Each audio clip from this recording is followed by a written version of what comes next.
Hey everyone, and welcome back to Voces de la Historia. In this part of our series, Road to the Fall of Rome, we're diving headfirst into the crisis of the 3rd century. Now, this was a period of such unbelievable chaos, it nearly shattered the empire a full 200 years before its official end. I mean, when historians talk about this 50-year stretch, they use words like absolute chaos. Just picture it. A non-stop spiral of violence, invasions, and civil wars that brought the mighty Roman Empire to its knees. It was, and this is no exaggeration, a roller coaster ride downhill with absolutely no brakes. So, you gotta be asking, how did it all go so wrong so fast? Well, let's get right into the single event that lit the fuse on this imperial powder keg. This spark, the Big Bang that started it all, was the assassination of the last Severan emperor, Alexander Severus, back in 235 AD. And get this, he was murdered by his own troops up on the Rhine frontier. With that one act, the army's unchecked power was unleashed, and Rome was plunged into a half-century of pure anarchy. And this chaos gave rise to a totally new kind of emperor, the so-called barracks emperors. These weren't your typical Roman aristocrats, no. These were tough guys from humble provincial backgrounds, a lot of them from the Balkans, who were literally hoisted into power by their legions. They didn't rule from the comfort of Rome, they ruled from the war-torn frontiers. Now, this whole crisis wasn't just caused by one single thing, not at all. It was more like a perfect storm, a deadly combination of disasters, both inside and out, that just kept feeding on each other. Internally, the empire was basically rotting from the head down. The political situation was so unstable that being emperor became a death sentence. It was just an endless, bloody cycle of usurpation and assassination. And while all that was happening on the inside, the situation on the outside was just as bad, if not worse.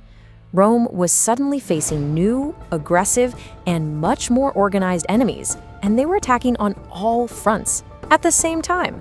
The empire just could not catch a break. And here's where it gets really nasty. This is what's so fascinating. You see how these two crises created this destructive feedback loop, this vicious cycle? The civil wars to crown the next emperor would pull troops away from the frontiers, right? Which of course made it way easier for enemies to invade. And when those invasions happened, it led to defeats, which made everyone angry. And you guessed it, a new general would get proclaimed emperor to fix things, starting the whole bloody cycle all over again. So who were these enemies? Well, up on the Rhine and Danube rivers, you had these new Germanic confederations like the Franks and the Goths, and they were relentless. And then over in the east, the resurgent and incredibly powerful Sassanid Persian Empire was on the march, trying to reclaim old lands. They were an absolute nightmare for Rome. The sheer scale of the political anarchy is it's staggering. In a span of only 50 years, there were something like 70 claimants to the throne. That's both official emperors and usurpers. 70! Can you even imagine? And this chart, wow, this really tells the story of their fate. Out of all those men, all 70 of them scrambling for power, it's believed that only one, just one, died of natural causes. The rest, assassinated or killed in battle. Your odds were not good. So, with the central government in Rome completely paralyzed by these endless civil wars, it lost its grip. It lost control of the provinces. The Roman world, which had seemed so solid, so indivisible for centuries, just started to break apart. And the absolute lowest point? It had to be the year 260.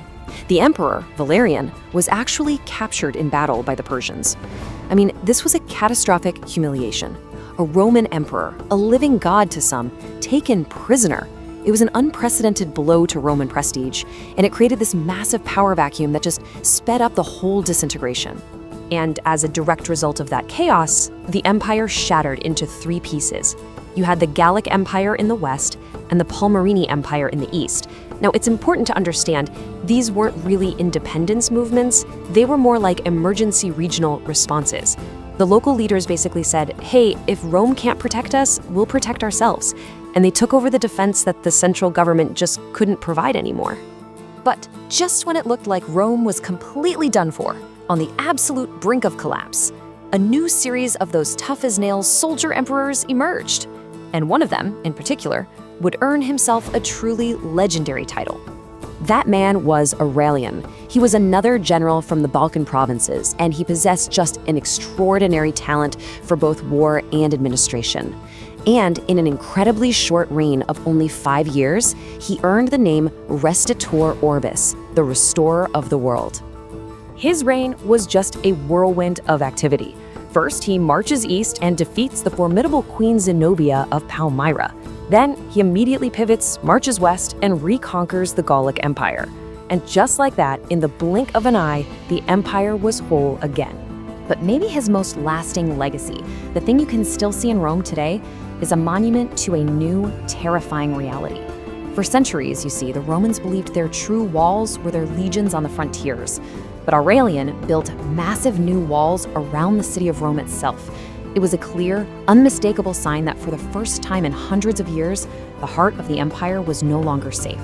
So, Aurelian put the borders back together, yes? But the crisis had shattered the old Rome of Augustus for good.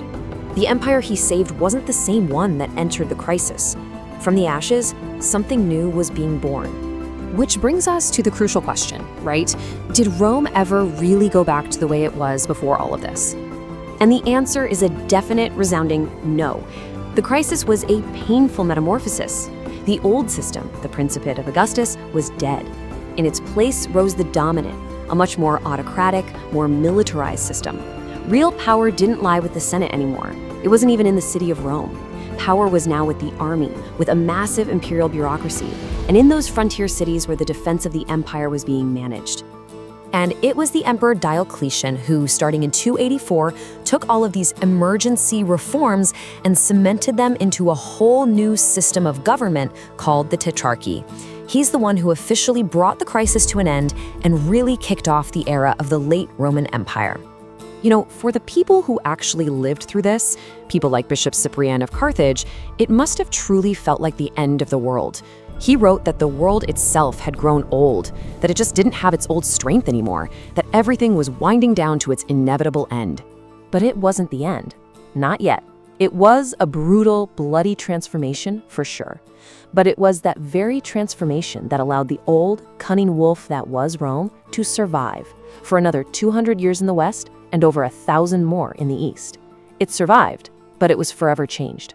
See you on the roads of the empire, on the road to the fall of Rome.